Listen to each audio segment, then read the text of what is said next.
Assalamualaikum warahmatullahi wabarakatuh. Terkait tadi pemaparan yang sudah dipaparkan oleh Kak Caca itu bagus sekali. Kami semua sangat tertarik di sini. Mudah-mudahan nanti bisa menjadi manfaat untuk kedepannya ya. Beberapa pertanyaan yang saya ingin ajukan terhadap Kak Caca itu sendiri. Yang pertama, untuk tujuan penulisan dalam mengunjungi Museum Saringan ini adalah apa sih, Kak? Assalamualaikum warahmatullahi wabarakatuh. Saya sangat berterima kasih karena telah memberikan saya pertanyaan-pernyataan tersebut. Tujuan saya dalam observasi Museum Sangiran adalah untuk mengetahui lebih lanjut mengenai zaman praaksara yang pernah terjadi, khususnya di Indonesia. Masya Allah sekali ya. Alhamdulillah kakak sudah bisa menjawab pertanyaan. Dan kemudian yang kedua, apa perbedaan utama antara kehidupan manusia praaksara dan kehidupan modern menurut kakak sendiri? Baik, terima kasih Kak atas pertanyaan yang kedua. Manusia modern, khususnya saat ini, menggunakan cara yang lebih praktis dan simpel. Salah satu contohnya adalah tentang makanan. Ya, manusia pada zaman praaksara itu menggunakan cara berburu untuk mereka mendapatkan makanan. Sementara manusia modern saat ini gampang sekali mendapatkan makanannya, Kak. Contohnya seperti teknologi delivery online yang sekarang saat ini sudah ada. Betul sekali. Jadi memang untuk di zaman itu selain berburu, apakah mereka sudah menemukan seperti cocok tanam atau seperti itu sudah ditemukan atau belum?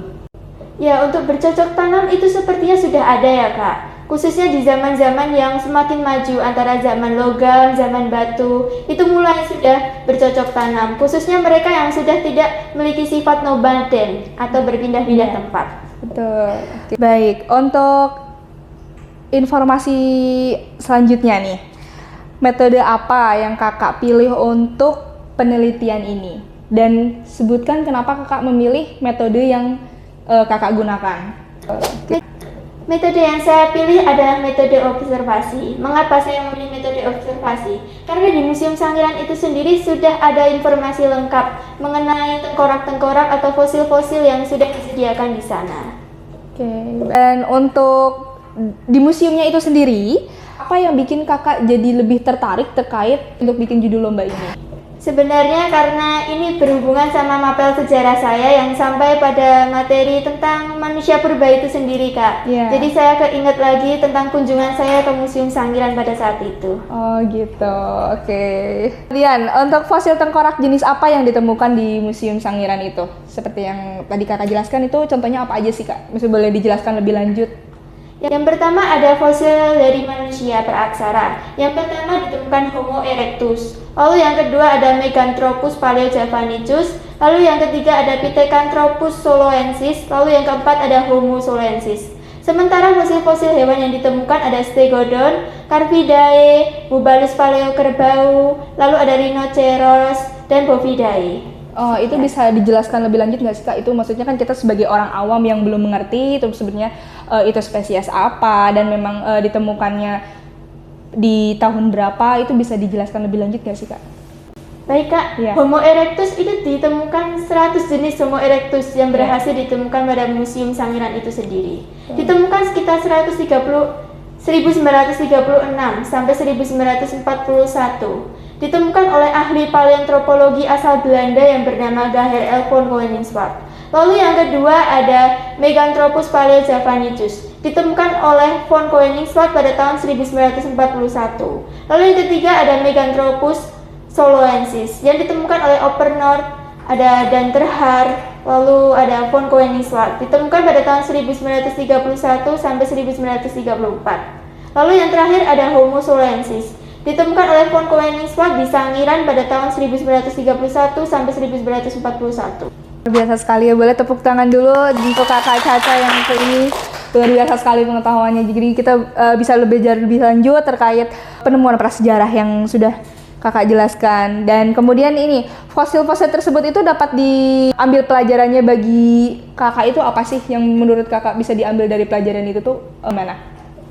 Dari pelajaran fosil-fosil tersebut, kita mengetahui bahwa manusia itu berevolusi. Semisalnya fosil-fosil yang ditemukan pertama kali itu adalah Homo erectus, di mana fosil tengkoraknya itu berbeda.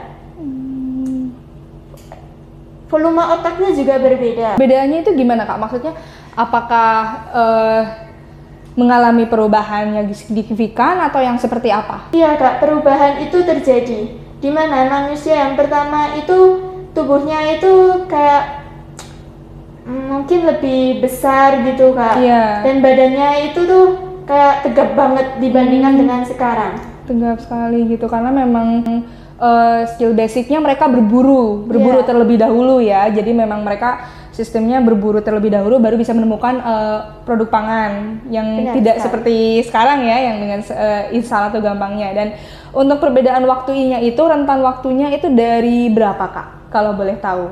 Jadi perbedaan kan pasti berevolusinya itu butuh waktu. Nah yang Kakak ketahui, perevolusiannya itu biasanya rentan waktu memerlukan berapa tahun untuk berevolusi? Dari informasi yang saya ketahui, Meganthropus atau Homo erectus itu ditemukan sekitar 1 juta sampai 2 juta tahun yang lalu Kak. Jadi memang berevolusinya cukup lama ya waktunya, cukup lamanya. Dari evolusi pertama tengkoraknya seperti apa, lalu kemudian berubah menjadi seperti apa, itu prosesnya juga cukup panjang. Oke. Benar sekali. Iya, betul. Lalu alat apa saja sih yang digunakan manusia pada praaksara itu untuk bisa bertahan hidup selain tadi yang sudah Kakak sebutkan itu? Apakah mereka itu kan sebelumnya belum nomaden? Apakah memang mereka itu untuk alat selain makan dan bertahan hidup, mereka itu menggunakan alat seperti apa? Yang saya ketahui hanya alat-alat untuk bertahan hidup seperti itu Kak. Seperti kapak atau yang lainnya yang terbuat dari tulang ataupun batu dan kayu. Bagaimana nih tanggapan Kakak untuk cara mengembangkan perkembangan dari teknologi zaman praaksara hingga modern ini? Bentuknya tuh seperti apa? Mereka tuh kan pasti berevolusi nih, berpindah-pindah. Nah maksudnya tuh mereka itu memiliki keluarga dan kemudian berpindah terus sampai akhirnya bisa mengembangkan ilmu pertanian, ilmu perekonomian. Itu bagaimana menurut Kakak? Ya, pertama-tama manusia pada zaman itu mereka hidupnya hanya pada satu tempat saja Kak. Misalnya ada di gua gitu. Hingga akhirnya mereka semakin berevolusi dan mereka akhirnya menjadi beranak pinak. Iya, beranak pinak dan mereka menjadi berpisah-pisah tempat gitu Kak. Iya, jadi mereka juga membentuk suatu kebiasaan dan mereka juga membentuk mungkin suatu budaya yang bisa disebut zaman sekarang mungkin lebih mudah dipahaminya budaya ya. Nah. Oke, kesimpulan nanti yang dapat Kakak sampaikan itu mengenai evolusi kehidupan manusia dari zaman praaksara hingga zaman modern itu gimana? Menurut Kak Caca? Kesimpulan saya adalah mengenai perkembangan teknologi yang saat ini di zaman modern, sementara pada zaman masa praaksara itu masih tradisional banget Kak. Ya, kayak gimana Kak? Contohnya zaman itu tradisionalnya seperti apa? Tradisionalnya ya seperti mereka berburu Kak. Sementara di zaman sekarang nggak perlu berburu untuk untuk dapat mendapatkan makanan Kak. Begitu. Oke. Untuk beberapa hewan yang tadi ditemukan ya Kak ya, untuk beberapa fosil hewan yang tadi ditemukan, itu salah satunya adalah kerbau. Iya. Kerbau dan apa tadi? Mau dijelaskan kembali? Ada kerbau, ada stegodon, ada elepes, ada cervidae, bovidae, dan rhinoceros Kak. Itu kalau di zaman sekarang itu bentuk hewannya seperti apa Kak? Mungkin spesiesnya apakah masih ada atau misalnya yang lebih mirip karena kan tadi berevolusi ya Kak ya. Iya. Seperti yang kita ketahui bahwasannya menurut saya kromosom T-rex itu tidak jauh seperti ayam, mungkin gitu ya, seperti itu. Nah kalau misalnya kerbau itu berevolusinya dulu mungkin bentuknya seperti apa, sekarang menjadi kerbau. Nah itu salah satu bentuk yang tadi Kakak sebutkan itu, jenis-jenis spesiesnya kalau sekarang hidup di zaman sekarang itu seperti apa? Hewan-hewannya, contoh hewannya. Yang saya ketahui adalah tentang kerbau Kak. Dijelaskan itu kerbau raksasa. Sementara di zaman sekarang mungkin sudah tidak ada lagi kerbau raksasa. Seperti itu, iya. Mungkin contoh hewan yang masih hidup yang Kakak tahu dari zaman dulu sampai zaman sekarang ini apa? Yang masih bisa bertahan gitu di zaman ini, dari zaman dulu. Dari penelitian saya ada cervidae Kak, yaitu rusa. Di zaman sekarang kan masih ada rusa. Masih ada, betul. Selain itu apa lagi Kak? Yang saya sebutkan tadi ada rhinoceros, yaitu badak. Dan sekarang masih ada. Iya betul. Walaupun beberapa jenis badak itu sudah cukup, sudah cukup rentang ya usianya. Dan setelah itu, kalau menurut Kakak sendiri, apakah Komodo Indonesia termasuk salah satu bentuk peninggalan prasejarah pada saat itu? Menurut saya iya Kak, karena komodo itu hidup di Pulau Komodo sendiri ya Kak. Iya.